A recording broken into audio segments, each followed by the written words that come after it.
تو ہم اگر اس سے ہم کمپیئر کرتے ہیں تو وہ کچھ بھی نہیں ہے اس کے آگے. اب دیکھیں نا، ناول میں جب اس کی ٹریٹمنٹ کی بات ہوتی ہے تو اس میں تھوڑا سا فکٹیشیس، تھوڑا سا فکشن، اور ساتھ ساتھ جو ہے ایک ناول میں جو تبدیلی ہے، ریئلزم. میں نے جو آپ کی تحریر پڑھی ہے رگ جان کو، اس میں آپ نے ریئلزم کو زیادہ اہمیت دی ہے. ریئلزم اس کی کیا وجہ؟ حالانکہ آپ بہت ینگ ہیں، خوبصورت ہیں، بولڈ اور بیوٹیفل ہیں، تو ہم تو چاہ رہے تھے کہ آپ محبت پہ لکھیں گی، پھولوں پہ لکھیں گی.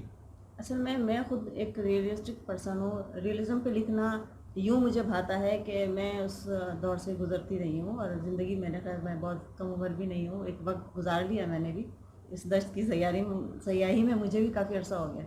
تو ہر طرح کا وقت اور موسم جو ہے وہ گزر چکے ہیں، تو اس کو برتنا یا اس کو لکھنا کوئی اتنا مشکل نہیں ہے. اگر آپ اس کو سلیقے سے لکھ سکتے ہیں، الفاظ کا چناؤ آپ کے پاس ہے، تو آپ اس سے گزر سکتے ہیں بآسانی.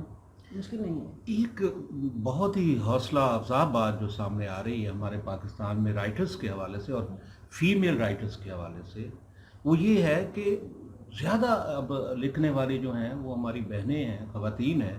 اور دیکھیں اس میں اجالا ناز لکھ رہی ہیں، سیدہ حمائل کاظمی لکھ رہی ہیں، اور عائشہ اور طوبہ نور لکھ رہی ہیں، بہت اچھی اور پھر ایک سیدہ گل بانو بھی ہیں، اور آپ گل بانو بھی جی ہیں. جی بالکل. تو اس روش کو آپ کیسے دیکھتی ہیں، کیسے پاتی ہیں کہ یہ بہت، میں سمجھتا ہوں کہ ایک پازیٹیو سائن بھی ہے کہ جب سوشل میڈیا ایک چیلنج بن کے ہمارے سامنے کھڑا ہوا ہے، اور اس کے اور کتاب بینی جو ہے اس سے بھی لوگ دور ہوئے ہیں، اس کے باوجود آپ لوگ لکھ رہے ہیں، اور شاباش بھی آپ کو مل رہی ہے آپ لوگوں کو. اس روش کو آپ کیسے دیں؟ اس روش کو یوں سمجھے کہ یہ ایک ہماری ایک ذمہ داری ہے کہ ہم آنے والی نسل کو کس طرح پڑھنے پر مجبور کر سکتے ہیں. وہ کیا کام ایسا ہوگا جو ہم کریں. تو جب تک ہم ریئلسٹک پہ نہیں لکھیں گے اور حقیقت کو نہیں اپنائیں گے، اپنے آس پاس کی چیزوں کو نہیں دیکھیں گے، تو ہم اگر دیکھیں خیالی باتیں جو ہے نا نہیں کر سکتے، اس پہ ہم ادب کو نہیں چلا سکتے. ہمیں یہ دیکھنا ہوگا کہ آج کی ضرورت کیا ہے. آج کا بچہ سائنسی توجہ مانگتا ہے، وہ کہتا ہے اس میں حقیقت کہاں ہے. وہ بھی ہمیں مد نظر رکھنا ہے، لیکن ہمیں اپنا پرانا ادب ہے اس کو بھی، کیونکہ ہم نے وہ پڑھا ہے. کلاسیکی ادب کے کلاسیکی ظاہر ادب بنیاد تو وہی. بنیاد وہی ہے، تو ہمیں اس کو بھی لے کے چلنا ہے. اور لیکن آنے والے وقتوں میں میرا بھی یہ ارادہ ہے کہ ہم سائنس کے موضوع پہ بھی کہانیاں لکھیں. بچوں کے لیے ہم کچھ ایسی چیزیں لائیں کہ ہارر بھی لکھے آپ. ہاں جی بچے بڑا کڈز جو ہے ان کو بڑی دلچسپی لیتے ہیں. بالکل بالکل بالکل. تو یہ بھی ارادہ ہے کہ بچوں کے لیے کچھ ایسا کام کیا جائے آنے والے وقتوں میں کہ جو ان کو اٹریکٹ کرے. تو جیسے آج کل یہ بچے کارٹون اور یہ چھوٹی چھوٹی سی ویب سیریز موویز پہ چلے جاتے ہیں، دیکھتے ہیں. وہ کیا ہے؟ جدت ترازی، اس میں نئی چیزیں ہیں. وہ ایسا دماغ کو ہلا دینے والی چیز ہے کہ وہ کہتے ہیں کہ کچھ ایسا آئے جو ان کے تصورات سے بھی ماورا ہو، کچھ نیا ہو.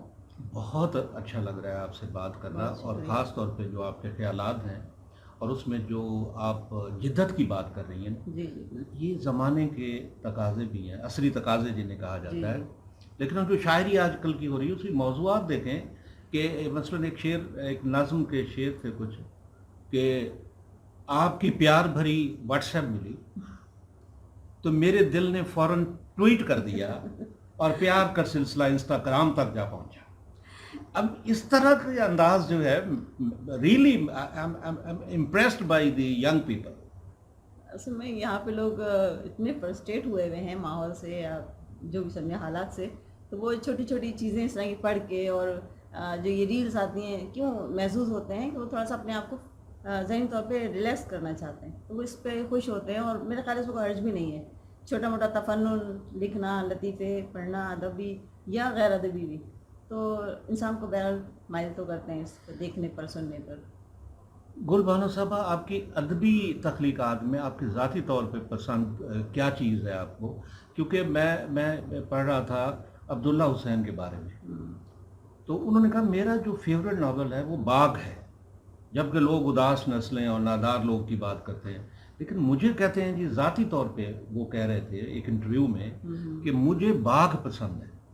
اب اداس نسل اتنا بڑا ہے، باغ اتنا سا ہے. باغ میں نے بھی پڑھا ہے اور ریلی وہ بہت اچھا ہے.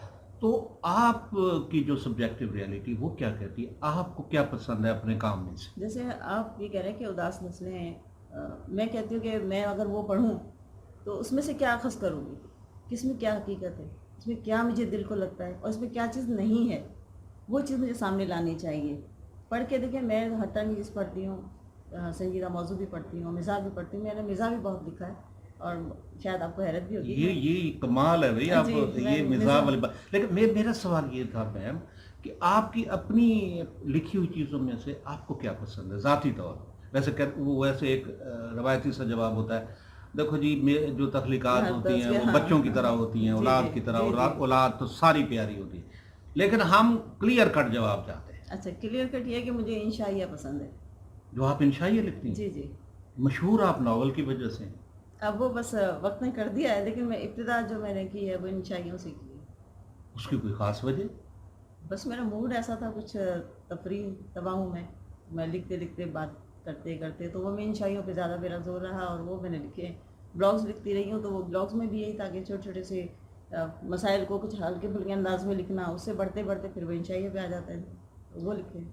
ناول پہ واپس آئیں تو ناول میں بھی وہی سب کچھ ہوتا ہے جو ڈرامے میں بھی ہوتا ہے. مثلاً دیکھو اس میں کریکٹرز ہوتے ہیں، ناول میں پلاٹ بھی ہوتا ہے، پوائنٹ آف ویو بھی ہوتا ہے، ٹون بھی ہوتی ہے. تو آپ یہ ساری چیزیں جب مد نظر رکھتی ہیں تو خاص طور پہ آپ ہاں اس میں اس کا ٹاپک بھی ہوتا ہے. تو ٹاپک کا انتخاب کرتے وقت کن چیزوں کا آپ خیال؟ جو آپ کا قاری ہے وہ اس کی نبض پہ بھی تو آپ کا ہاتھ ہوگا. ہاں جی، ٹاپک تو ہمارے سامنے بکھرے پڑے بے شمار. اب اس ٹاپک کو ہم نے برتنا کیسے ہے وہ دیکھنا ہوتا ہے، اس کی کرافٹنگ کیسے بنائی جائے اور لکھا کیسے جائے. اور بہت سارے ہمارے پاس موضوعات کی تو خیر کمی نہیں ہے، اس میں ہمیں چننا نہیں پڑتا، بس کوئی بات کلک کر جاتی ہے کہ یار یہ واقعہ ایسا تھا یا یہ کنڈیشن ایسی تھی کہ اس پہ کچھ سامنے آنا چاہیے. سڈنلی خیال آتا. جی جی جی سر. اچھا، ہماری یہ خواہش ہے کہ کلائمیٹ دنیا میں جو چینج ہو رہا ہے، موسمیاتی تبدیلیاں، ہمارا رائٹر اس کو بھی سامنے رکھے. اگر اس پہ بھی قلم اٹھانے کی جسارت فرما لے تو اچھا ہوگا، کیونکہ لوگوں کو بتانا ہے کہ بھئی یہ موسمیاتی تبدیلی، کیونکہ آپ ریئلزم کی بات کرتی ہیں نا، جی. تو اس پہ بھی ہم چاہیں گے کہ آپ لکھیں. بالکل، میں تو ریئلزم پہ لکھتی ہوں، میں تو لکھتی ہی ہوں اس پر، چاہے وہ اچھا لگے برا لگے. اور بلاگس میرے بہت اس طرح کے موجود ہیں، فیس بک پہ بھی ہیں اور دیگر جگہوں پہ بھی. تو لکھنا چاہیے، کیونکہ میں نے کہا نا آج کا قاری جو ہے وہ خیالات اور اس پہ نہیں بھروسہ کرتا. وہ کہتا ہے کہ ہم اس حالات سے گزر رہے ہیں تو کوئی اس پر لکھے، اس پر آئے جو حقیقت ہے اور جو ہمارے مسائل ہیں اس کا کیسے ان کو ادراک کرایا جائے اور کس طرح اس کا حل سامنے لایا جائے، یا ہلکی پھلکی سے اس میں مزاح بھی ڈال دیں. اور ریئلزم پہ تو میں لکھتی ہوں. کچھ لوگ شوگر کوٹڈ لکھتے ہیں، کچھ اوپنلی لکھتے ہیں. میں ابھی ایک حبیب سالمی کا ناول پڑھ رہا تھا، the scent of Mark Claire. The scent of Mark Claire یعنی مارک کلیری کی مہک. اس کا ایک اردو ترجمہ بھی پاکستان کے ایک مؤخر جریدے میں شائع ہوا، جب مجھے بھی پڑھنے کا موقع ملا. تو حبیب سالمی کی مجھے جو اچھی بات لگی نا، وائڈ اوپنلی تعلق افریقہ سے، مگر جب وہ پیرس جاتا ہے تو اپنے علاقے کا کلچر بھی ساتھ لے جاتا ہے، تہذیب بھی ساتھ لے جاتا ہے، تاریخ بھی ساتھ لے جاتا ہے. اور وہ عادات جو اس نے بچپن میں لڑکپن میں اپنائی تھیں اور جو حرکتیں فرمائی تھیں، سب کی سب لکھ دیں. مجھے ان کی صاف گوئی پہ بہت اچھا لگا. اور لکھنا چاہیے کیونکہ آپ اپنا آپ بیان کر رہے ہیں وہاں پر، آپ ان کو دیکھنے نہیں جا رہے. آپ اپنا آپ ایکسپریس کیسے کریں گے جب آپ یہ نہیں بتائیں گے کہ ہم نے کس وقت میں کس دور میں کیسا گزارا وقت. تو یہ آپ کو بتانا پڑے گا، اپنا کلچر دکھانا پڑے گا. آپ کسی بھی مغربی ملک میں جاتے ہیں تو وہاں کا کلچر تھوڑی پیش کرتے ہیں، آپ اپنے آپ کو پیش کرتے ہیں، ریپرزینٹ کرتے ہیں. جب آپ اپنے آپ کو، تو آپ اپنا وہی سارا کچھ بتائیں گے کہ آپ بچپن سے ایسے ایسے آپ نے دیکھا، ایسے ایسے پڑھا، اس کالج اسکول میں گئے آپ، اور یہ آپ کی جو مشاغل تھے اس سے گزرے آپ. تو یہ تو آپ کو بتانا پڑے گا، بتانا چاہیے. گل بانو جی، شاعری میں بھی کوئی طبع آزمائی کی؟ شاعری میں نے مزاحیہ شاعری تو کی کچھ عطا ہو جائے. اور کراچی میں تو زبردست طریقے سے لوگوں نے شاعری کا اہتمام کر رکھا ہے. جی اور بہت. پھر اس میں اگر شاعری سے تھوڑا سا دور رہتی ہوں، بہت میں نے کم کی. ایک آدھ میں نعت آپ کو جی آپ سنا سکتی ہوں. جی عطا ہو.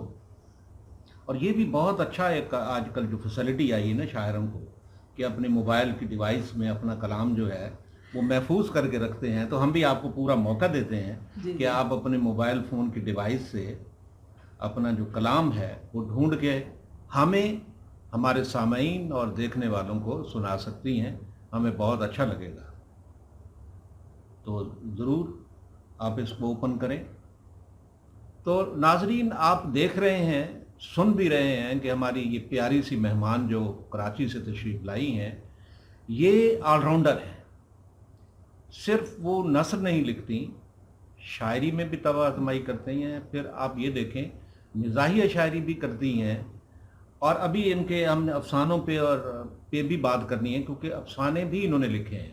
ابھی پروفیسر عامر فہیم صاحب ہمارے استاد محترم ہیں، وہ بتا رہے تھے جب ان سے تھوڑی دیر پہلے انٹریکشن ہو رہا تھا کہ انہوں نے افسانے بھی لکھے ہیں، اور ہم ان سے یہ بھی پوچھیں گے کہ پاکستان میں جو فلم انڈسٹری ہے زبوں حالی کا شکار ہے، اس میں آپ جیسے رائٹر آئیں، اچھی اچھی کہانیاں لکھیں، تو اس سے بھی فائدہ ہوگا فلم انڈسٹری کو۔ جی، اور یہ ہمارے لیے اور سعادت کی بات ہوگی کہ کچھ نعتیہ اشعار جو ہیں وہ ہمیں یہ سنائیں گی، پیش کریں گی۔ تو دن بھی آج کا جو ہے بہت افضل ترین دن ہے دنوں میں بھی، جمعۃ المبارک ہے، تو اس حوالے سے نعتیہ اشعار جو ہیں وہ گل بانو صاحبہ پیش کرنا چاہتی ہیں۔ جی، محمد صلی اللہ علیہ وسلم۔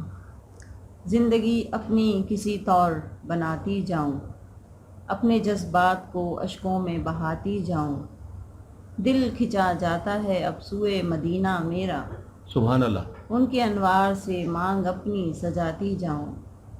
میرے اللہ میری تقدیر میں کچھ ایسا لکھ دے، اپنی قسمت کو وہاں جا کے بناتی جاؤں۔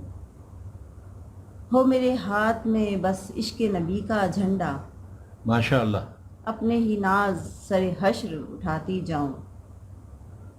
اب ہے گلبانو فقط ایک تمنا میری، ان کے اسوا پہ چلوں خود کو بناتی جاؤں۔ یہ کچھ اشعار ماشاء اللہ، ماشاء اللہ، بہت بہت خوبصورت۔ سرور کون کے درویش۔ اچھا، یہ بتائیے کہ ڈراموں کی طرف کیوں نہیں گئی؟ اب تو ایک کمپٹیشن ہے اور مواقع بہت ہیں، جو ٹی وی پہ ڈرامے آ رہے ہیں اس میں خواتین بہت لکھ رہی ہیں، جی ہاں، آپ نے صحیح تو کہا۔ آپ کو بھی تو آفر ہوگی آفر تو جی مجھے آ چکے ہیں، تو لیکن پھر مجھے لگتا ہے کہ زیادہ چیزوں میں ٹانگ اڑانے سے بہتر ہے کہ آپ وہ کام کریں جو آپ کو بہتر آتا ہے۔ تو ڈرامے کی طرف رجحان نہیں، لکھنے کی طرف؟ نہیں، اگر ٹائم کے ساتھ سیکھ پائی تو میں ضرور لکھوں گی۔ اچھا، کیوں نہیں؟ آپ جو سینئرز ہیں ڈرامہ لکھنے والی ہماری خواتین، ان کے ساتھ آپ مل کے یقیناً اس سے اکتساب کر سکتی ہیں، اور اس کا آپ کو یقیناً فائدہ بھی ہوگا، مالی فائدہ بھی ہوگا گلبانو صاحب۔ جی جی ضرور۔ اچھا، تو افسانے جو ہیں لکھے ہیں آپ نے، ذرا ان کی تفصیل بتائیے گا، کہ چونکہ ناول کے لیے تو ڈھیر سارا ٹائم چاہیے ہوتا ہے۔ کہتے ہیں کہ 80,000 الفاظ سے لے کر 1,20,000 تک کے لفظ کا الفاظ کا جو ہے وہ ناول بنتا ہے، اگر میں غلطی پر نہیں ہوں۔ جی، اس میں یہ ہے کہ میں سوچتی ہوں جب آپ ایک تھیم تیار کر لی، آپ نے اس پہ کام شروع کر دیا، تو آپ اس میں الفاظ پر نہیں جاتے، بلکہ آپ اس کہانی کو مکمل کرنے پہ لگے رہتے ہیں۔ تو یہ تو سوچا نہیں جا سکتا کہ جی آپ نے اس الفاظ میں مکمل کرنی ہے، یہ وہ کام تو ہے نہیں کہ جو اپراکسیمیٹلی کہا جاتا ہے کہ 80,000 ورڈز سے جی جی 1,20,000 ورڈز تک ہونا چاہیے، تو ایک ضخیم کتاب تو بن جاتی ہے۔ جی جی افسانہ تو چھوٹا سا ہوتا ہے۔ افسانہ چھوٹا سا تھا، ایک تو کوئی یہ ہوتا ہے کہ موضوع آپ کو ایسا مل جائے کہ جس پہ آپ نے افسانہ بننا ہے، وہ ایک چھوٹی سی بات ہوتی ہے، اس کو اسی پر ختم کیا جاتا ہے۔ تو ناول تو پھر ایک اسٹارٹ آپ لیں گے، ایک پوری ایک کیا کہیں اس کو، سینیریو پورا بیان کریں گے کہ جہاں یہاں سے یہ کہانی ایسے ایسے شروع ہوئی، اس کا یہ انجام ہوا۔ افسانے میں تو آپ ایک چھوٹی سی بات، چھوٹے سے مقصد کو بیان کر سکتے ہیں۔ تو آپ کن سے انسپائر ہیں؟ جب انسپائریشن کی بات ہو تو ناول نگاری میں آپ کیا سمجھتی ہیں کہ یس یہ میرے آئیڈیل ہیں، آئیڈیل ہے، ان کو پڑھ کے آئیڈیل تو بہت سارے لوگ ہیں۔ میں نے لکھنا سیکھا؟ جی جی، اصل میں بات یہ ہے کہ میں نے مختلف لوگوں کو مختلف حالتوں میں پڑھا، تو میں یہ نہیں کہہ سکتی کہ میں نے خاص طور پہ کسی کا انداز اپنایا ہو، یا جیسے کہ اپنا بانو قدسیہ صاحبہ ہیں، ان کا بھی میں نے پڑھا، اور مشتاق احمد یوسفی کی ایک الگ اسٹائل ہے ان کا، وہ مزاج سے بڑا وہ ہے لگاؤ مجھے، وہ ان کو میں نے بہت پڑھا، بہت مجھے وہ پسند ہیں۔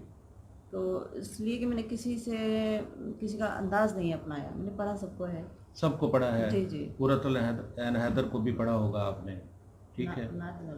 سفینہ غم دل، چاندنی بیگم، آگ کا دریا، یہ سب پڑھنے کے بعد آپ پھر خود فیصلہ کیا کہ میں گل بانو ہوں. جی جی. میری تحریر بھی میرے نام سے پہچانی. جی بالکل ایسے ہی. کراچی سے ملتان آئی ہیں، ملتان گھوما آپ نے؟ ملتان گھوم رہے ہیں جی. اور سب سے پہلا دورہ جو ہمارا یہ آپ کا ریڈیو اسٹیشن پہ ہی ہوا ہے، اور بہت اچھا لگا سب سے مل کر. آپ کی محبتیں، آپ کی عنایتیں، بہت اچھا لگا. مطلب مدینہ تو لولیہ ملتان. جی بالکل بالکل. لوگ میٹھے، حلوہ میٹھا، آم میٹھے، اور ملتان کے لوگ میٹھے. ملتان کے لوگ میٹھے. تو میں اس لیے یہ کہہ رہا تھا کیونکہ پروفیسر عامر فہیم صاحب نے ہمیں بتایا کہ گل بانو اس سرائیکی وسیب سے بہت پیار کرتی ہیں. جی بالکل.